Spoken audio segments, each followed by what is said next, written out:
Well, I'd like to turn you to that passage we read from the book of Jonah.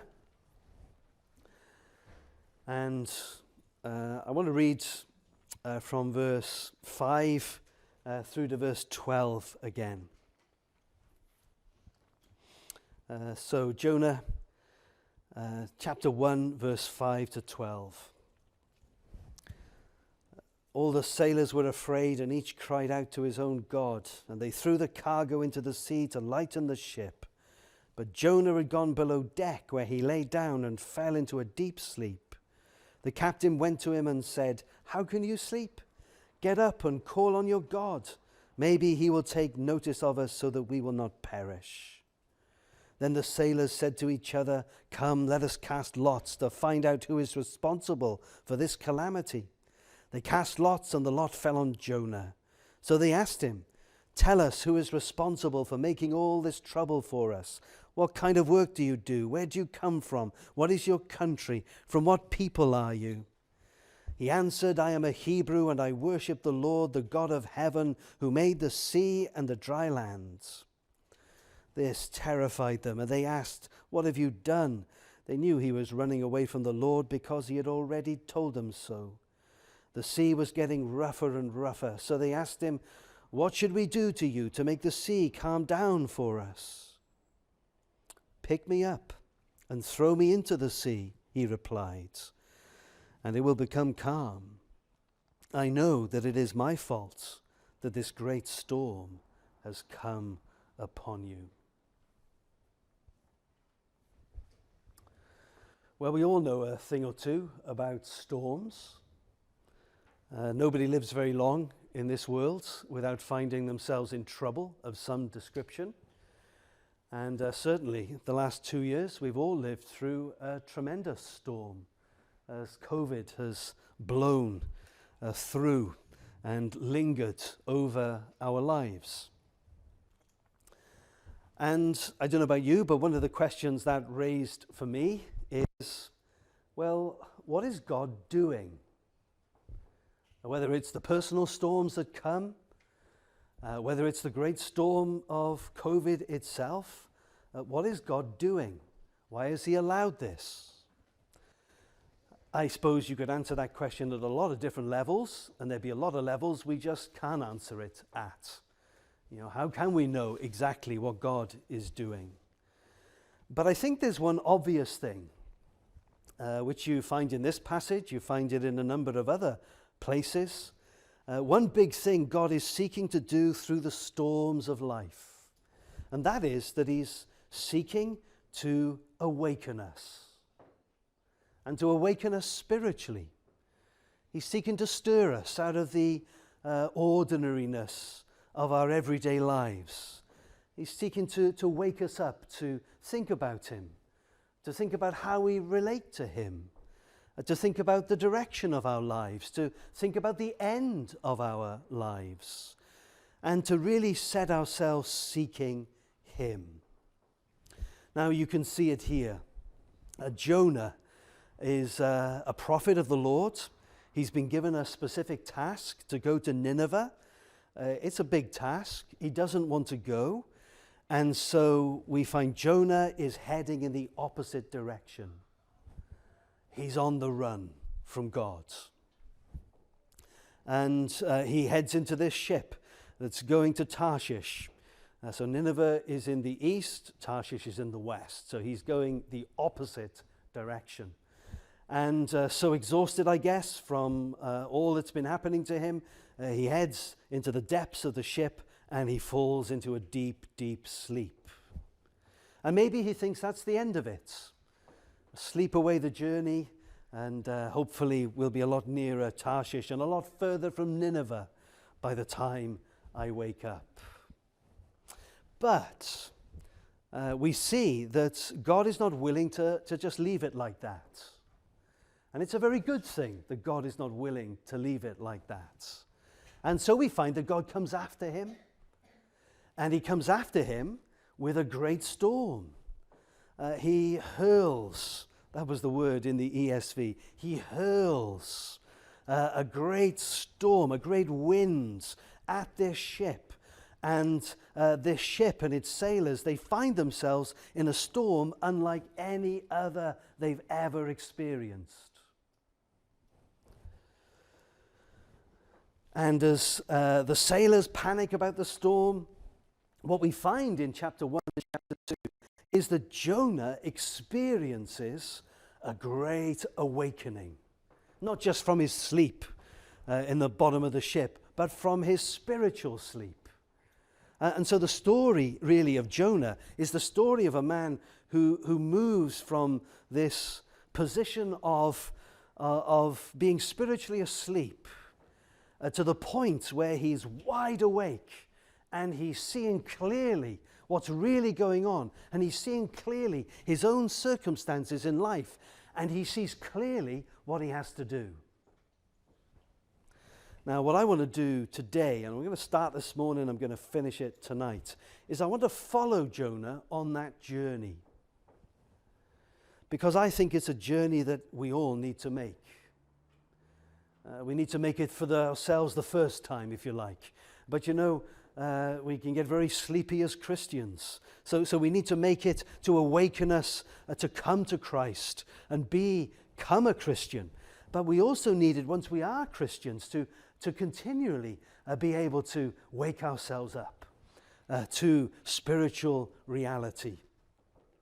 So, I'll pose the question now and start to answer it this morning and finish answering it this evening. And the question we'll pose is, well, what does that look like? What does it mean to be spiritually awake? What's the journey? What's the process? Now, of course, it may happen in an instant. It may take many, many years. So I'm not here imposing any kind of time scale, but it's helpful, I think, to see the stages that Jonah goes through. And hopefully we'll start to see ourselves in those stages. And I've been praying that that'll be helpful for us. And that by the grace of God, he would use that to strengthen us and to open our eyes and to move us further on in the journey of life. Okay, so that's what we're going to do. Where's the journey here? What's it look like to be awakened? Well, firstly, let's just take a quick look at the starting point, where Jonah begins here. He is on the run from God. We've already talked about that. He's in his own little world, really, his own virtual reality. I don't know, kids, if you've got a virtual reality headset. I don't know, dads, adults, if you've got a virtual reality headset, seems to be a man thing. But a headset you put on and it just immerses you into a game. So you're not just looking at a screen, it's right in your eyes and you can't see or really be aware of anything else. A virtual reality. Well, that's where Jonah is. He thinks he can run from God. Now, how mad is that? How out of touch of reality is that? You know, later on he talks about God in verse 9, and he calls him the God of heaven, who made the sea and the dry land. So you think, well, Jonah, where is it you imagine you're going to go?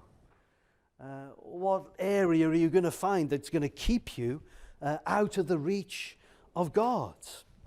So he's on the run, he's in his own little world, and we've already mentioned too, he's fast asleep in the storm.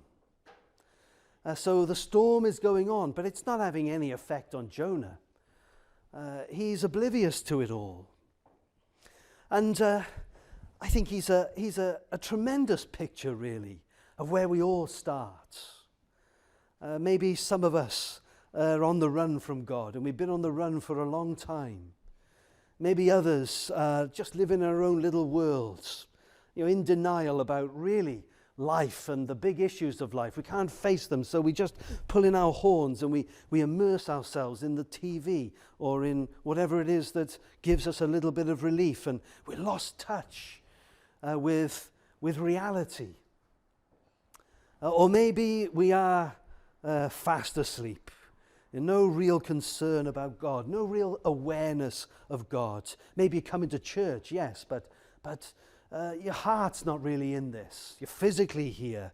Mentally, maybe you're here, but this isn't the burning big thing in your life. This isn't about life and death to you. It's just church. Well, there's the starting point. Maybe we're there somewhere today. Okay, secondly, let's move on and see here that there needs to be some kind of initial awakening. Now, the vision of God we've got in the Bible is not of some big sort of deity that's 1 trillion miles away doing his own thing, but it is a God who is, well, he fills heaven, and the highest heavens cannot contain him, but he's also hands-on. He's the God who is in your life. He's the God who is active in your life. He's the God who strives with us, who works with us, who's governing our lives, whose providence is giving us good things, whose wisdom is sometimes bringing us through storms and hard times.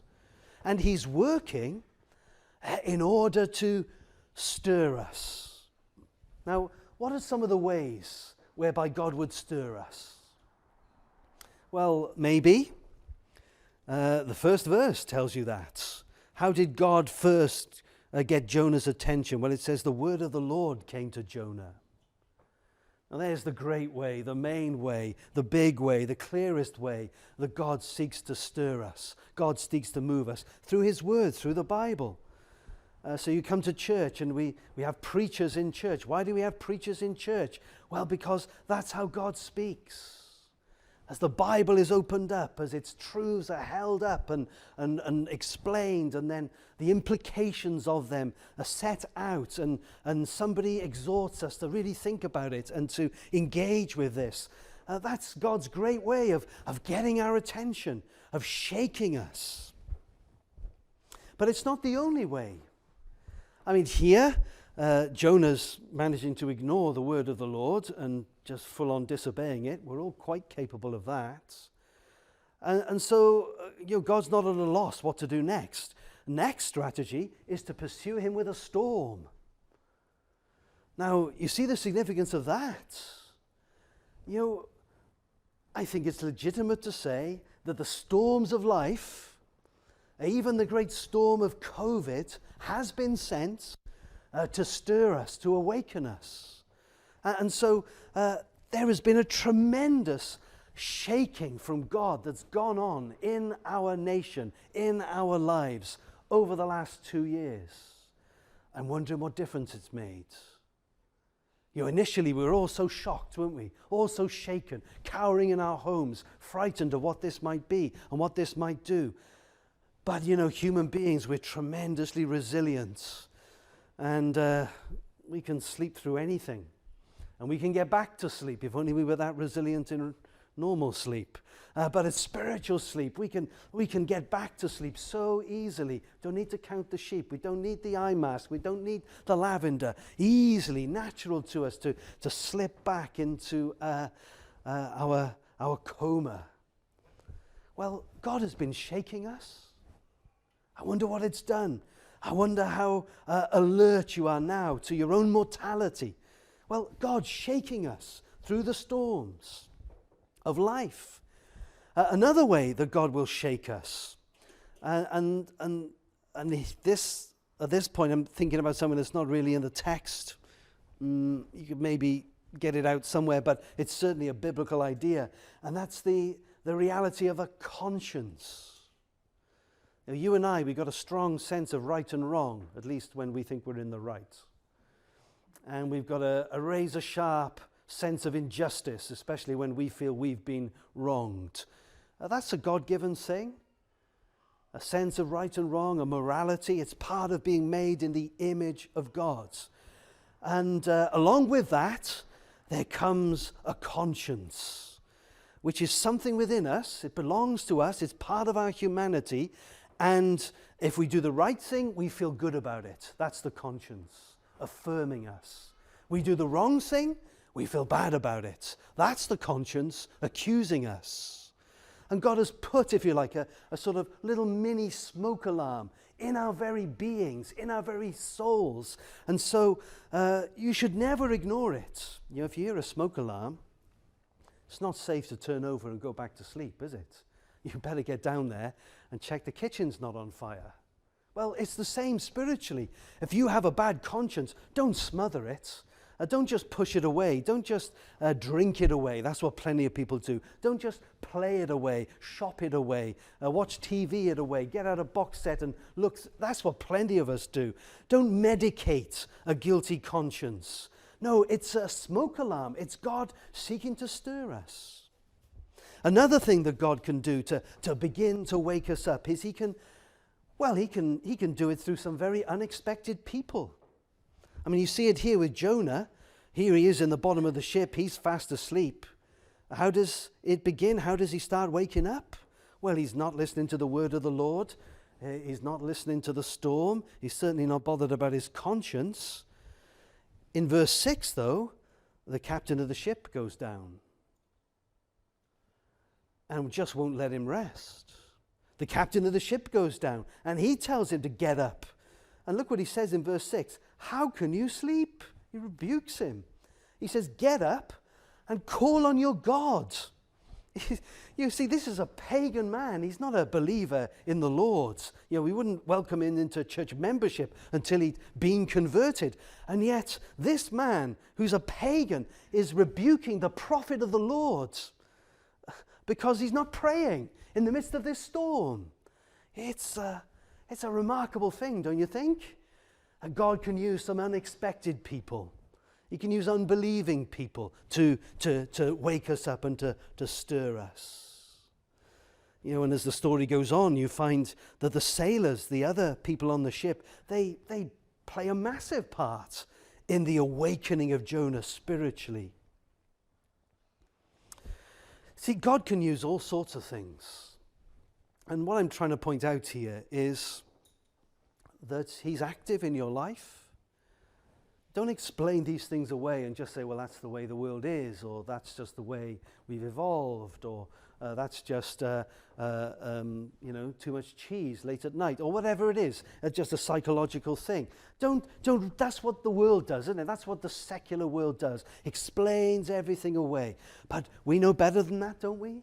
We believe in a God who's big and present and active and striving in our lives, who's a real person, who's right here today, speaking into our minds, speaking into our lives, speaking into our hearts, and not always in affirmation, sometimes turning up the volume that we might waken to him. Okay, there's more we could say on this. We could talk about how other Christians can be a big help to us. You know, Jonah eventually does go to Nineveh, and God uses him to awaken the people of Nineveh. So God can use the Christians in our lives to stir us and move us.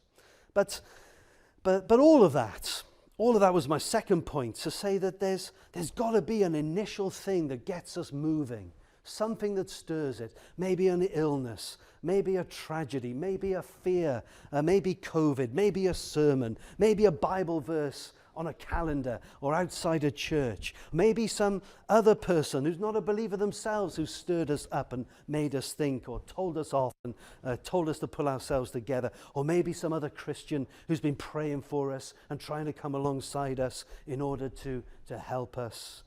And I'm sure that list is not exhaustive. I wonder how long since you were there. Just prodded, just stirred, just awakened. Just the beginning, an initial shaking. And as if God just reached in, took you by the shoulders and just said, Ian, it's time to get up. It's time to get up. Well, maybe this is doing that today for someone. So we remember what we're doing here. We're following Jonah on his journey. We're seeing him being awakened to his spiritual need. We're seeing that we need to follow the same journey. So we've thought about the starting point, how we're asleep, we're on the run, we're in a virtual reality. Then there's an initial shaking. There's a second part where we begin to open up. and begin to think deeper, begin to think bigger about God and life and eternity. And then there's a third thing. And this third thing, I'm going to call it being found out. Our forefathers would have called it conviction of sin. That it's beyond really that initial shaking. It's as you begin to seek. It can happen in a moment, could take a decade. But after the initial shaking, you've begun to seek. You're awake now a little bit. You can see the storm, but you begin to really think as you've never thought before. You begin to think about yourself. You begin to think about God. It all becomes real. And, well, what happens then? Well, let's look at the next section of Jonah chapter 1. So in verse 5, let's pick it up there. The storm is raging. We read that the sailors are afraid. And they're all praying to their own gods. And they throw the cargo into the ship to lighten the load. You know, it's panic stations. It's all hands on deck. But, of course, Jonah's not there. He's down in the ship asleep. And that's when he's caught. He's caught napping. He's caught sleeping. And then it goes on a bit. Verse 7. Verse 7 and 8.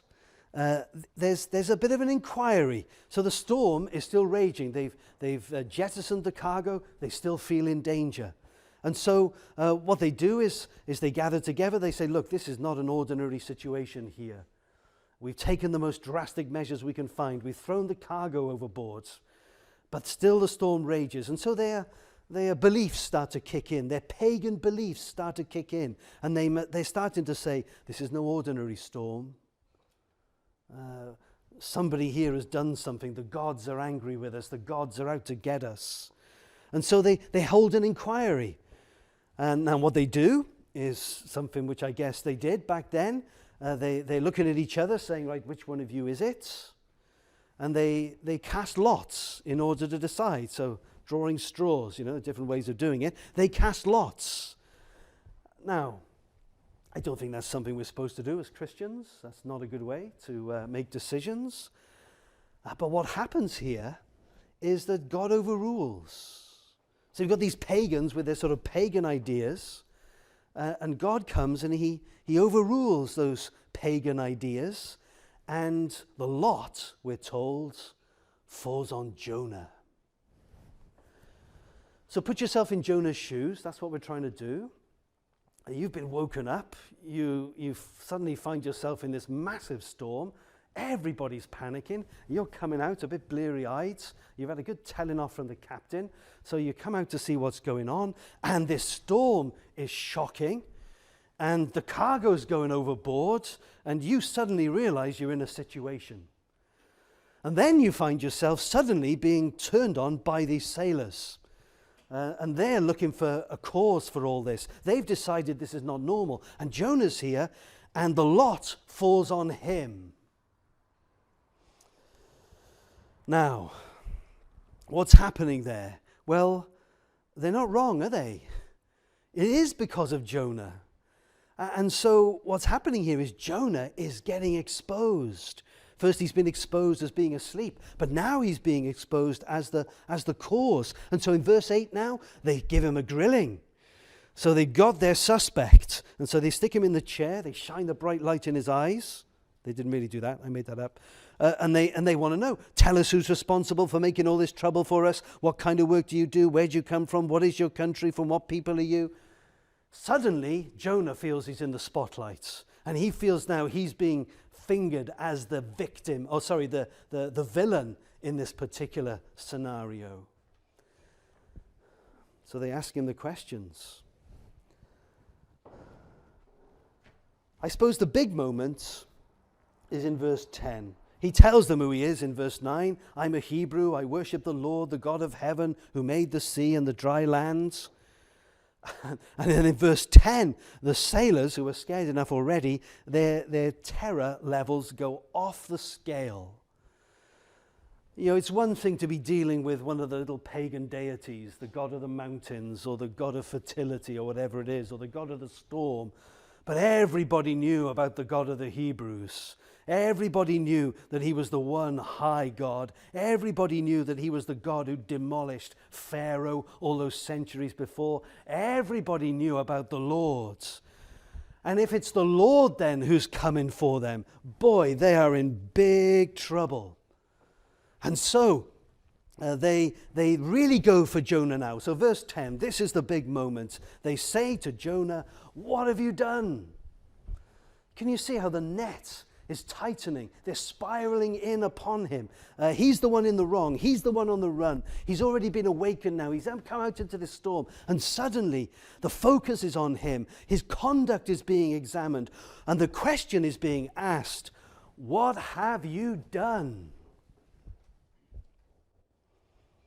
Then in verse 11, the storm worsens yet again, and they come up with a new question. There in the second half of verse 11, they've established that he's the problem. And now they want to know, "Jonah, how are you going to put this right? What have we got to do to you to make the sea calm down for us?" You see what's happened here. Jonah is now completely exposed. Two massive questions. We all need to face them. What have you done? And how are you going to put it right? The two great questions of an awakened soul. What have I done with my life? How have I lived? And how am I going to put it right? How can this be fixed? How can I have hope again? How can I be forgiven? How can I escape the storms of judgment? How can I put it right? Now, what I'm coming to is this. At this moment, Jonah is wide awake. Not just physically, but spiritually. Now he can see what he's done. Now he can see what his life has been, what his actions have done. Now he can see the mess that he's made. He can see the storm, and he knows he just can't go on like this. That's a key moment, when you realize, I can't go on like this. Something's got to give. He's remembered who he is, or at least who he's meant to be. He said in verse 9, "I am a Hebrew, one of the people of God, and I worship the Lord, the great I am, the God of the Exodus, the creator God, the sovereign over all that is." He's remembered who he's meant to be. He's remembered who God is. He is the Lord. Verse 9, he is the God of heaven. You can't limit him to some geography or some certain people group. He's the God of heaven. And he's the one who made the sea and the land. He's in full exposure now. He can see who he is. He can see who God is. He can see what he's done. And as a result of that, you get to verse 12. Verse 12 is an astonishing verse. What he does in verse 12 is own his own sin. He says, look at the end of verse 12. "I know that it is my fault. I know it's my fault. I know it's my fault. I know it's my fault." Now, the journey to spiritual awakeness will go through different routes, at different paces, but it will always, always, always take us there, where we are owning our own sin. And we're not blaming anybody else now. We're not blaming our parents. We're not blaming the government. We're not blaming our employer. We're not blaming our neighbors. We're not blaming our spouse or our family. And we're not blaming God anymore. We're looking at ourselves and we say, "Yeah, I did this. I did this." I wonder if you've ever been there. And I wonder how long it is since you've been there as a Christian. Because if you're not there, if you've never been there, then you're still fast asleep. And if you've been there in the past, but you've not been there a long time, then you've fallen back asleep. Because, you know, the closer you get to God, the more you grow as a Christian, the more aware you become of the muck within.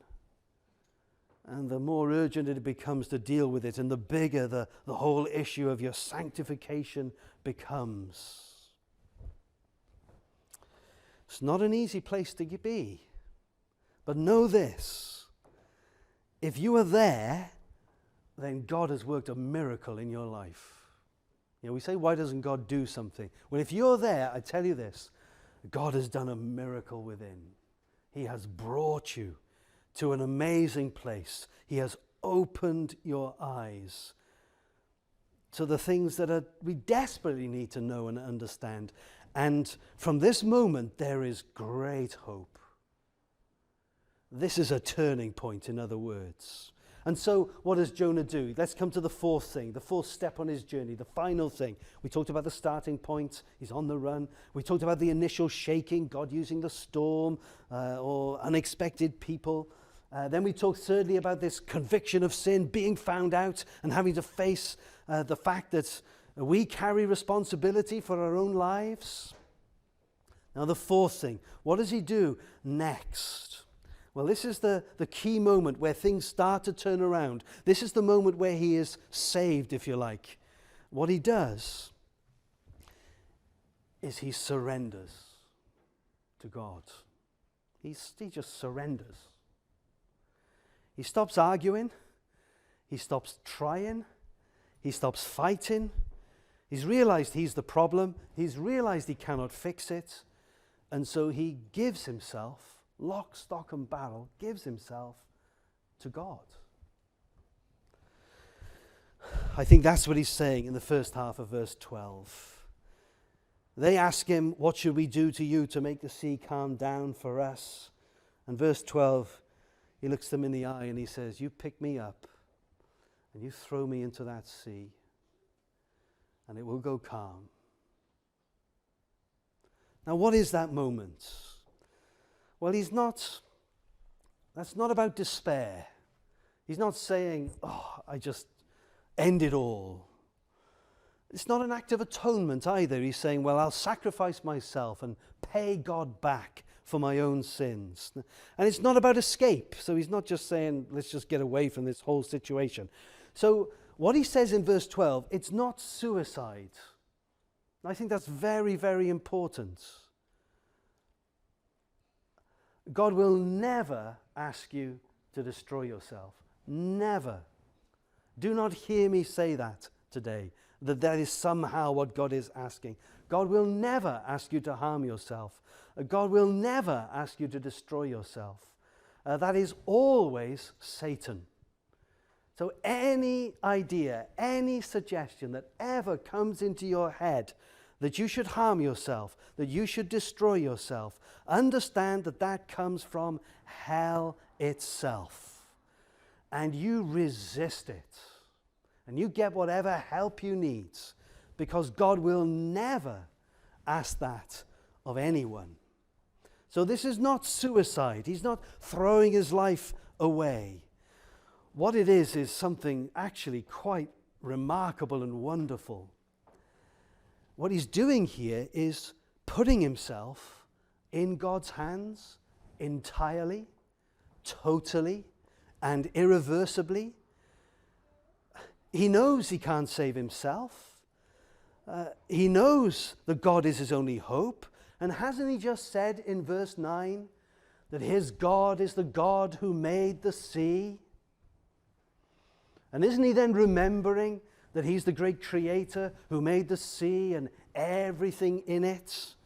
So having just said that, when he says to these men, throw me into the sea, he's not despairing, he's not suicidal. He's saying, put me into God's hands. Put me into God's hands. It's an act of faith. And I 100% believe that he is expecting a deliverance. So this is not despair. This is not suicide. God will never ask us to do that. Putting yourself into God's hands is never suicide. It is an act of faith here. He is entrusting himself to the God who made the sea and everything in it. And you know the rest of the story. Verse 17, the Lord had already provided a huge fish to swallow up Jonah. That's not his destruction. That's his salvation. Now, this really is as far as we can go this morning. But this is where true awakening takes us in the end. Can I say it again? Not some kind of suicidal thing, but a moment where we are entrusting ourselves into the hands of God with no plan B, in full expectation that he will deliver us. Now, I want to talk about more tonight. There's a second part to this awakening. We need to awaken to God's grace. See, Jonah already knows this, which is why it's not very prominent in the first part. But we need to know and be awakened, not just to our sin, but be awakened to God's grace. You will never really be able to entrust ourselves to him unless we're also awakened to his grace. So this evening, I want to think about that second part to a spiritual awakening to grace. But let me finish this morning with the positive note, the same positive note we'll return back to tonight. That, if you entrust yourselves into the hands of God, you will find that he holds you fast. That he won't drop you, that he won't miss you, that as you throw yourself into his arms, you'll find that they're arms that are strong, and they're there, and they will hold you fast. How do we know that he's there for us? How do we know that he can hold us? Well, because this is the God who sent his Son into the world. And he sent his Son into the world to live for us, and then to die for us, and then to rise again for us. So how do I know that if today I entrust myself to God, that he won't drop me, that he'll be there for me? Well, he has demonstrated his own love, his great love for us in this, that while we were still sinners, Christ died for us. So why should I have that confidence? Why should I have that faith? Why should I put myself into the hands of God? It's because you know that his love is steadfast, his love is great, his love is unshakable, because you can see it in the person of Jesus Christ, in the cross of Jesus Christ, in the promises of Jesus Christ. And so let me finish now by saying, would you not give yourself for the first time, for the 100th time, but would you not give yourself today to God? That's what Jonah's doing. He's giving himself to God, and he's doing it because he's awakened, and he knows that he's been crazy, running away from God, and he's been stirred, and he's had to face his own sinfulness. He's acknowledged the fact that he's got nowhere to go, and he cannot solve this himself. Well, that's with a journey God wants to take us on, so that he may save us, so that he may embrace us, so that we are empty of ourselves, so we can be filled with his grace. So would you give yourself to God? Would you give yourself to the Holy Spirit who is striving with you, to the Son of God who shed his blood to wash away your sins and who's gone now to prepare a place for you, and to a Father who is ready to be a father to you and has loved you in a way nobody else ever could or ever will.